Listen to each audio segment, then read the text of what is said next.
আজ আমি আপনাদের সাথে রাতে রুটি পরোটা খাওয়ার জন্য ফুলকপি দারুণ একটি রেসিপির ভিডিও শেয়ার করব বন্ধুরা, তাই সঙ্গে থেকে রেসিপিটা দেখুন। রুটি পরোটা যাই হোক না, খেতে কিন্তু দারুণ লাগবে আর বানানোটা অনেকটা সহজ, অনেকটা কম সময়েই কিন্তু হয়ে যাবে। চলুন তাহলে দেরি না করে ঝটপট শুরু করে দিই আর আপনারা সঙ্গে থেকে রেসিপিটা দেখে নিন। নমস্কার বন্ধুরা, ওয়েলকাম টু ঝুনু অম কুক। ঝুনু অম কুকে আপনাদের সবাইকে আবারও স্বাগত জানাই নতুন একটি রেসিপির ভিডিওতে। প্রথমে আমি ফুলকপি রেসিপিটা বানানোর জন্য একটা মশলা তৈরি করে নেব। 4টে কাঁচা লঙ্কা নিয়েছি, আদা নিয়েছি, একটা পেঁয়াজ নিয়েছি মিডিয়াম সাইজের, আর লাগবে 5-6 কোয়া রসুন, একটা মিডিয়াম সাইজের টমেটো। এগুলো আবার মিক্সি জারে দিয়ে পেস্ট করে নেব। আগে আমি মশলাটাকে রেডি করে নিচ্ছি আজকে রান্নাটার জন্য। আর শেষ পর্যন্ত দেখার পর কেমন লাগলো অবশ্যই একটা লাইক ও কমেন্ট করে জানাবেন। আর পরবর্তী রেসিপির ভিডিও দেখতে চাইলে নতুন বন্ধুরা অবশ্যই চ্যানেলটিকে সাবস্ক্রাইব করে পাশে থাকবেন। আর যেসব বন্ধুরা সাবস্ক্রাইব করে পাশে আছেন তাদেরকে অসংখ্য ধন্যবাদ জানাই। এভাবে সঙ্গে থাকুন, পাশে থাকুন। ফুলকপি রেসিপিটা বানানোর জন্য এখানে একটা ছোট সাইজের ফুলকপি নিয়েছি আমি। এবার ফুলকপিটাকে একদম ছোট ছোট করে কেটে নিয়েছি, তারপর ভালো করে ধুয়ে জলটাকে ঝরিয়ে নেব। আর এইভাবে একবার ফুলকপি রেসিপিটা বানিয়ে দেখবেন, রাতে রুটি পরোটা খাওয়ার জন্য খেতে দারুণ লাগবে। একদিন খেলে কিন্তু পরের দিন আবার খেতে ইচ্ছে করবে। এবার আমি ফুলকপিটাকে একটু সিদ্ধ করে নেব। তার জন্য গ্যাসের চুলা অন করে একটা কড়াই বসিয়েছি। কড়াইয়ের মধ্যে দিয়ে দিচ্ছি জল, কিছুটা পরিমাণ জল দিয়ে দেব। তারপরে ফুলকপিগুলোকে দিয়ে দেব। ধুয়ে জল ঝরানো ফুলকপি দিয়ে প্রায় 2-3 মিনিট মতন মিডিয়াম ফ্লেমে ফুটিয়ে নেব। এবার দিয়ে দেব সামান্য পরিমাণে লবণ। তার সাথে সামান্য পরিমাণে লবণ দিয়ে ফুলকপিগুলোকে আমি হাফ সিদ্ধ করে নেব, তাহলে রান্নাটা তাড়াতাড়ি হবে এবং কম সময় লাগবে। এবার লবণ দিয়ে ভালো করে মিশিয়ে নিচ্ছি। গ্যাসের ফ্লেমটাকে মিডিয়ামে রেখে 2 থেকে 3 মিনিট ফুটিয়ে নেব, তাহলে ফুলকপিটা অনেকটা সিদ্ধ হয়ে যাবে। এবার আমি একটা থালা কভার করে দিলাম, তারপর ঢাকনাটা খুলে নিচ্ছি। এই যে ফুলকপিগুলো অনেকটা সিদ্ধ হয়ে গেছে। এবার ফুলকপি থেকে ভালো করে জলটা ঝরিয়ে নেব, একটা ছিদ্র পাত্রে মধ্যে ঢেলে দেব। তারপর কড়াইটাকে আবারও পরিষ্কার করে নিয়ে গ্যাসের চুলাতে বসিয়ে দেব।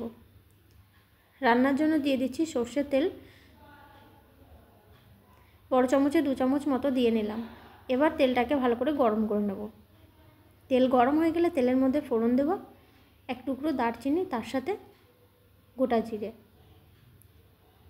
আর এদিকে আমি মিক্সি জারে যে মশলাটা পেস্ট করেছিলাম সেটাকে একটা বাটির মধ্যে ঢেলে নিয়েছি, আর একটা বড় সাইজের পেঁয়াজ কুচি করে নিয়েছি। রান্নার আগে যদি আমরা সব কিছু আগে রেডি করে নিই তাহলে রান্নাটা কিন্তু অনেক তাড়াতাড়ি হয় এবং সহজ হয়ে যায়। এবার পেঁয়াজ কুচিটা দিয়ে গোল্ডেন ব্রাউন করে ভেজে নেব। তারপর পেঁয়াজ কুচি ভাজা হয়ে গেলে গুঁড়ো মশলাগুলো দিয়ে দেব। গুঁড়ো মশলার মধ্যে আমি ব্যবহার করছি এখানে জিরের গুঁড়ো, তার সাথে দিয়ে দেবো সামান্য কাশ্মীরি রেড চিলি পাউডার। যেহেতু 4টে কাঁচা লঙ্কা বেটে দিয়েছি তাই আমি আর লঙ্কার গুঁড়ো দিচ্ছি না ঝালের জন্য। এবার ভালো করে মিশিয়ে নেওয়ার পরে দিয়ে দেবো পেস্ট করে রাখা মশলাটাকে। আদা, রসুন, পেঁয়াজ, টমেটো, কাঁচা লঙ্কার যে পেস্টটা আমি করে নিয়েছিলাম সেটা দিয়ে দিলাম। এবার 3-4 মিনিট মতন মশলাটাকে ভালো করে কষিয়ে নেব। আর দিয়ে দেব ধনিয়ার গুঁড়ো, লবণ, সামান্য চিনি।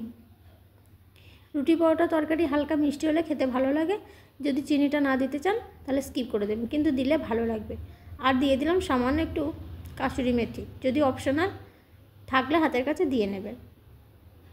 এবার ভালো করে কষিয়ে নিচ্ছি। তার সাথে আমি হলুদ গুঁড়োটাও দিয়ে দিয়েছি। অল্প একটু জল দিয়ে দিলাম। মশলাটা 3-4 মিনিট মতন কষিয়ে নেব। এখন আমি একটু কভার করে দিচ্ছি। কিছুক্ষণ পর আমি ঢাকনাটা খুলে নিলাম। মশলা এবার পুরোপুরিভাবে আমার কষানো হয়ে গেছে এবং তেল ছাড়তে শুরু করেছে। সেই সময় দিয়ে দেবো হাফ সিদ্ধ করে রাখা ফুলকপিগুলো।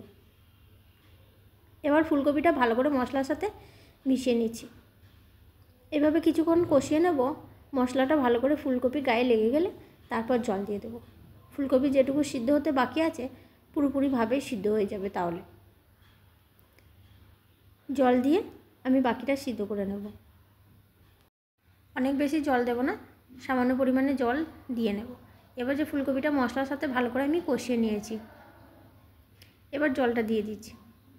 এই যে বন্ধুরা জল দেওয়া হয়ে গেছে। একদম লো ফ্লেমে কিছুক্ষণ কভার করে রেখে দেবো, তাহলে কিন্তু ফুলকপিটা পুরোপুরিভাবে সিদ্ধ হয়ে যাবে। 3-4 মিনিট পর আমি ঢাকনাটা খুলে নিলাম। এবার দিয়ে দিচ্ছি ধনেপাতা কুচি। ভালো করে মিশিয়ে নিয়ে তারপর আমি গ্যাসের ফ্লেমটাকে বন্ধ করে দেবো। আর আশা করছি বন্ধুরা আজকে শেয়ার করা ফুলকপির রেসিপিটা আপনাদের ভালো লেগেছে। রাতে রুটি পরোটা খেতে কিন্তু দারুণ লাগবে। আমরা রাতে রুটির সাথে খেয়েছিলাম, অনেক ভালো লেগেছিল খেতে। এবার আমি গ্যাসের ফ্লেমটাকে বন্ধ করে অন্য একটা পাত্রে তুলে নেব। আর আজকের রেসিপিটা এখানেই শেষ করব বন্ধুরা। দেখা হবে পরবর্তী আবার নতুন কোনো রেসিপির ভিডিওতে। ততক্ষণ সবাই সুস্থ থাকুন, ভালো থাকুন। আর শেষ পর্যন্ত রেসিপির ভিডিওটা সঙ্গে থেকে দেখার জন্য ধন্যবাদ। আর এইরকম ধরনের নতুন নতুন রেসিপির ভিডিও দেখতে চাইলে অবশ্যই চ্যানেলটিকে সাবস্ক্রাইব করে পাশে থাকবেন। আমি চেষ্টা করি ঘরোয়া পদ্ধতিতে সহজভাবে বানিয়ে ফেলার মতন রেসিপির